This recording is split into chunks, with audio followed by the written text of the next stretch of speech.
Movie के starting में सन 1673 में मैक्सिको का एक सीन दिखाया जाता है जिसमें एक फैमिली को दिखाया गया है। उनमें एक हस्बैंड और एक वाइफ और उनके 2 छोटे बच्चे होते हैं। वो लोग अपनी लाइफ में बहुत खुश होते हैं। ये दिखाया जाता है कि उन बच्चों में एक बच्चा अकेला है जो अपनी मदर को फाइंड कर रहा है। अपनी माँ को ढूंढते हुए वो एक नदी के पास चला जाता है जहाँ पर वो देखता है कि उसकी मदर उसके भाई को नदी में डुबोकर मार रही है। बच्चा वो सब देखकर काफी डर जाता है और वहाँ से भागने की कोशिश करता है, लेकिन उसकी मदर उसका पीछा करते हुए उसे पकड़कर ले ही जाती है। इसके बाद सन 1973 में लॉस एंजलिस को दिखाया गया। यहाँ पर एना नाम की एक औरत दिखाई जाती है जो अपने 2 बच्चों क्रिस और समंथा के साथ रहती है। वो अपनी लाइफ को अकेले ही गुजार रही थी क्योंकि एना के हस्बैंड एक पुलिस ऑफिसर थे जिनकी डेथ हो चुकी। एना बच्चों का ख्याल और घर के सारे मामला खुद अकेले ही हैंडल करती थी। इसके अलावा एना डिपार्टमेंट ऑफ सोशल सर्विसेज में जॉब भी करती थी। इस डिपार्टमेंट का बेसिक वर्क ये देखना था कि पेरेंट्स अपने बच्चों की सही से तरबियत और परवरिश कर भी रहे हैं या नहीं। एना को अपने ऑफिस से ये पता चलता है एक पेट्रिशिया नाम की औरत और उसके बच्चों का केस उसकी एक कोलीग को दिया जा रहा है। ये एक ऐसा केस था जिसे पिछले कई सालों से एना ही हैंडल कर रही थी और ये चीज एना को पसंद नहीं आई। तब एना के बॉस उसे समझाते हैं कि एना के ऊपर काम का पहले ही बहुत बर्डन है और यहाँ तक कि उसने अपने बच्चों का ख्याल भी अकेले ही रखना होता है और यही वजह है कि वो केस इसके अलावा किसी और को दिया जा रहा है। मगर फिर भी एना इस पर एग्री नहीं हो। वो कहती है कि मैं पेट्रिशिया को जानती हूँ और वो मेरे ऊपर बिलीव भी करती है और उसके बच्चों को तो मैंने अपनी आंखों के सामने ही बड़े होते हुए देखा है। वो कहती है कि उसके अलावा कोई भी ये केस अच्छे से हैंडल नहीं कर सकता। फिर एना के बॉस उसकी बात पर एग्री हो जाते हैं और वो केस एना को ही दे देते हैं। पेट्रिशिया के बच्चों के स्कूल से कॉल आती है कि वो फिर से स्कूल नहीं आ रहे और यही वजह है कि एना को उनके घर जाना था, जिस पर उसके बॉस उसे कहते हैं कि वो अपने साथ एक पुलिस ऑफिसर को भी लेकर जाए और एना एक पुलिस ऑफिसर के साथ पेट्रिशिया के घर पहुंच ही जाती है। सबसे पहले पेट्रिशिया सबको अंदर आने से मना कर देती है, लेकिन फिर एना उसे बताती है कि वो सिर्फ अकेली ही अंदर आएगी और इस बात पर पेट्रिशिया उसे अंदर आने देती है। एना देखती है कि पेट्रिशिया बहुत बुरी तरह डरी हुई है और वो फिर उससे उसके बच्चों के बारे में पूछती है, जिस पर वो कहती है कि वो सेफ, लेकिन एना को उसके बच्चे नजर नहीं आ रहे होते। फिर एना को एक डोर नजर आता है जिसके ऊपर बहुत ज्यादा आइस की पिक्चर्स बनाई होती है। एना उस डोर के पास जाती है जिसे देखकर पेट्रिशिया बुरी तरह भड़क जाती है। वो एना पर अटैक करती है और उसे मारने की कोशिश करती है। तभी फौरन पुलिस वाला वहाँ पर आ जाता है और पेट्रिशिया को पकड़ लेता है और इसी दौरान एना पेट्रिशिया के गले से एक की निकाल लेती है, जिसपे पेट्रिशिया उसे कहती है कि उस डोर को मत ओपन करो,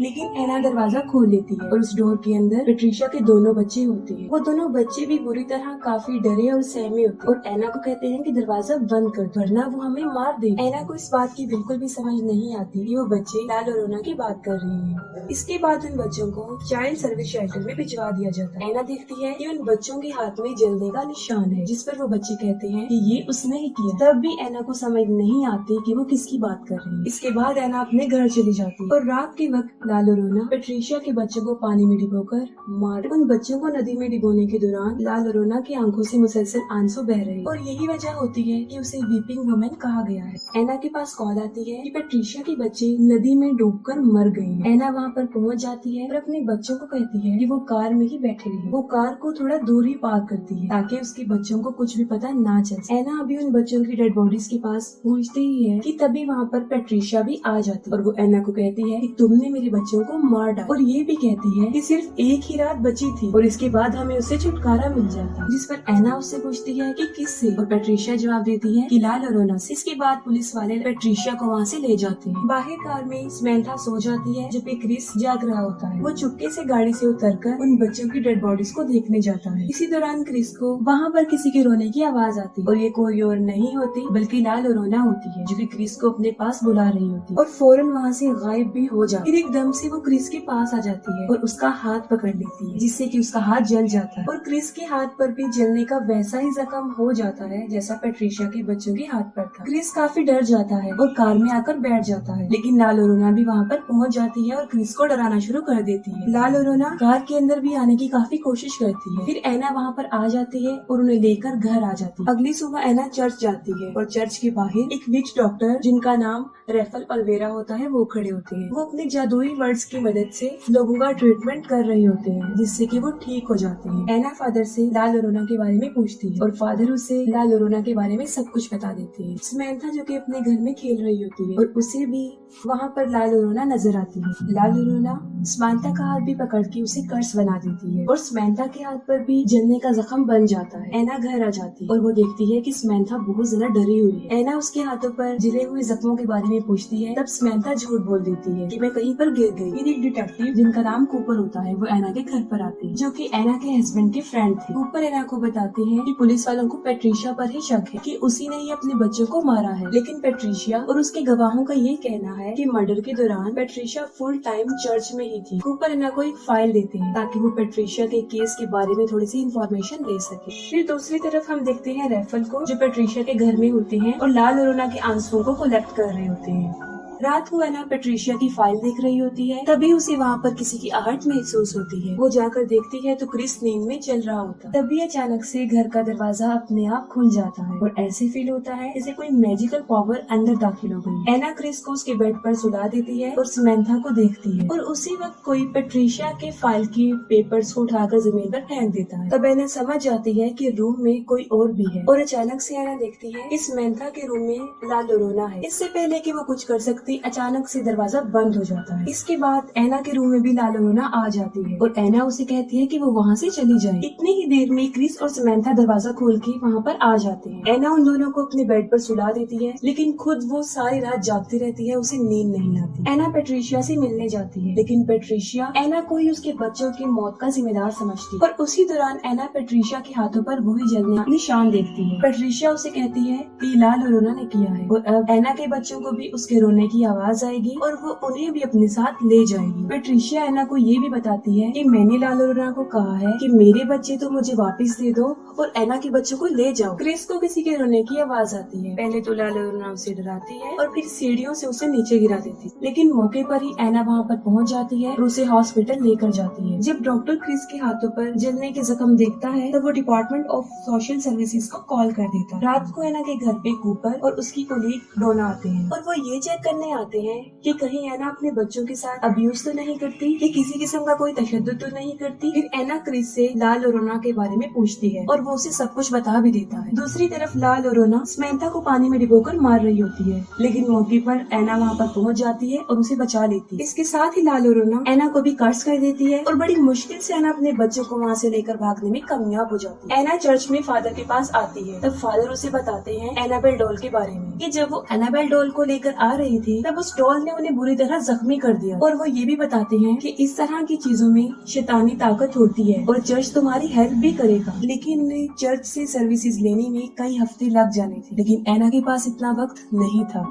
और फादर एना को रेफेल के पास जाने का मशवरा देते हैं। एना अपने बच्चों को लेकर रेफेल के पास चली जाती है। पहले तो वो उनकी मदद करने से इनकार कर देता है, लेकिन किसी तरह वो बच्चों की खातिर उनकी हेल्प करने को तैयार हो जाती है। रेफेल अपने साथ इस प्रोसेस में इस्तेमाल होने वाली सारी चीजें अपने साथ लेकर जाते हैं और अपने मैजिकल वर्ड्स की मदद से अंडों के जरिए वो ये पता करवाते हैं कि यहाँ पर कोई जादुई ताकत, कोई शैतानी ताकत है भी या नहीं। लेकिन जब सारे अंडों को तोड़ा जाता है तो वो अंदर से काले निकलते हैं, जो इस बात की तरफ इशारा थे कि वहाँ पर वाकई कोई शैतान मौजूद है। रेफेल अपने मैजिकल वर्ड से सारे घर को बांध देती है क्योंकि रात होने वाली थी और लाल लोरोना की पावर मजीद बढ़ जाती है। रेफेल एना और उसके बच्चों को बचाने के लिए अपने बहुत सारी चीजों को और बहुत सारे अल्फाजों को इस्तेमाल करते हैं। रेफेल क्रिस को उस क्रॉस के बारे में बताता है जो फायर ट्री से बना होता है, और जब लाल लोरोना अपने बच्चों को मार रही थी तब उसे ऐसा करता सिर्फ फायर ट्रीज ने ही देखा था और उसी वक्त वो फायर ट्रीज रो भी रही। फायर ट्रीज लाल लोरोना के इस गुनाह का एक अकेला और अकलौता सबूत थी, जिसके आगे लाल लोरोना की सारी पावर कमजोर पड़ जाती। रेफेल बताते हैं कि ये एक बहुत ताकतवर शैतान है और हमें सबको मिलकर इसके खिलाफ लड़ना पड़ेगा। फिर वो अपने मैजिकल वर्ड्स की मदद से लाल लोरोना के आंसुओं को पाक साफ करते हैं ताकि उसे उसके खिलाफ ही इस्तेमाल कर सके। जब रात हो जाती है तो उन्हें लाल लोरोना के आने का मैसेज मिल जाता है और रेफेल एना और उसके दोनों बच्चों को कैंडल्स के एक दायरे में रखते हैं। फिर लाल लोरोना को छींक आती है और उसकी शैतानी पावर की वजह से हवा के वेव से सारी कैंडल्स बुझ जाती है। लाल लोरोना सबसे पहले एना पर अटैक करती है और उसके बाद वो क्रिस पर अटैक करती है। लाल लोरोना क्रिस को खींचकर बाहर ले जाती है और रेफेल क्रिस को पकड़ लेते हैं और वो वही आंसू लाल लोरोना के फेस पर फेंक देते हैं। लाल लोरोना के फेस पर वो आंसू गिरते ही उसका फेस जलने लगता है, लेकिन वो अभी भी जिंदा होती है और खत्म नहीं हो पाती। तभी रेफेल घर के दरवाजे पर फायर ट्रीज के बीज को लगा देता है। इन बीजों को पार करके वो अंदर नहीं आ सकती थी, लेकिन वो मजीद गुस्से में आ जाती है। फिर लाल लोरोना पीछे से अंदर आने की कोशिश करती है और ये सब पिछले दरवाजे को बंद करने की कोशिश करते हैं। यहाँ पर लाल और रोना ने ये सब जाल इसलिए बिछाया था ताकि उन सब का ध्यान पिछले दरवाजे पर लग जाए और उसके आने में आसानी हो जाए। फिर लाल और रोना समंथा को उसकी डॉल के थ्रू बाहर निकालने की कोशिश करती है। समंथा को दरवाजे के बाहर उसकी डॉल नजर आती है और वो डोर ओपन करके उसे लेने के लिए बाहर जाती है। समंथा इस बात का बहुत ख्याल रखती है कि वो बीजों की तह को क्रॉस ना कर सके और तभी वहाँ पर ऐना पहुँच जाती है। वो समंथा को डॉल लेने से मना करती है और भागते हुए उसके पास आ जाती है, लेकिन समंथा के हाथ में उसकी डॉल लग जाती है और जब वो डॉल को अंदर की तरफ खींच रही होती है तब उन बीजों की लाइन टूट जाती है। इसी दौरान लाल और रोना समंथा को बाहर खींच लेती है और दरवाजा खुद ब खुद बंद हो जाता है। लाल और रोना समंथा को पानी में डुबोकर मारने की कोशिश करती है, लेकिन ऐना वहाँ पर पहुँच जाती है और उसे बचाने के लिए आ जाती है। वो भी पानी में कूद जाती है। जैसे ही ऐना समंथा को बचाने के लिए उसकी तरफ बढ़ती है, लाल और रोना उस पर भी अटैक कर देती है और उसे भी जान से मारने की कोशिश करती है। तभी रेफल भी वहाँ पर पहुँच जाते हैं और वो स्विमिंग पूल को अपने जल से शिफाफ कर देते हैं, जिससे कि लाल और रोना को उस स्विमिंग पूल से निकलना पड़ता है और ऐना और समंथा दोनों बच जाते हैं। फिर हम देखते हैं कि ऐना के हाथ में लाल और रोना का लॉकेट आ जाता है और वो लोग समंथा को लेकर अंदर भी आ जाते हैं। समंथा बार बार घर से जाने की कोशिश करती है, जिस पर रेफल ऐना को बताता है कि समंथा के ऊपर लाल और रोना हावी हो चुकी है और जब भी लाल और रोना समंथा को बुलाएगी तो ये फौरन उसकी तरफ चल पड़ेगी। रेफल ऐना को ये भी बताते हैं कि जब तक लाल और रोना से पीछा नहीं छूटता हमें इन दोनों बच्चों की हिफाजत करनी पड़ेगी। ऐना अपने बच्चों को कबर्ड में इसी तरह बंद कर देती है जैसे पैट्रिशिया ने अपने बच्चों को किया। दूसरी तरफ घर के बाहर लाल और रोना अभी भी बच्चों का वेट कर रही होती है। ऐना रेफल को वो लॉकेट दिखाती है जो उसने लाल और रोना के गले से उतारा था। रेफल ऐना को कहते हैं कि तुम इसे संभाल कर रखो, हम इसे उसके खिलाफ इस्तेमाल कर सकते हैं। कुछ देर गुजर जाने के बाद एक औरत उन बीजों की लाइन को क्रॉस करते हुए उनके बच्चों के पास पहुंच जाती है। ये औरत पैट्रिशिया होती है, जिसे ये लगता है कि अगर वो समंथा और क्रिस को लाल और रोना के हवाले कर देगी तो वो उसके बच्चे उसे वापस लौटा देगी। रेफल पैट्रिशिया को रोकने की बहुत कोशिश करता है, लेकिन वो उसे शूट करके मार देती है और बीजों की लाइन तोड़ देती है और इसी दौरान लाल और रोना को भी घर के अंदर आने का मौका मिल जाता है।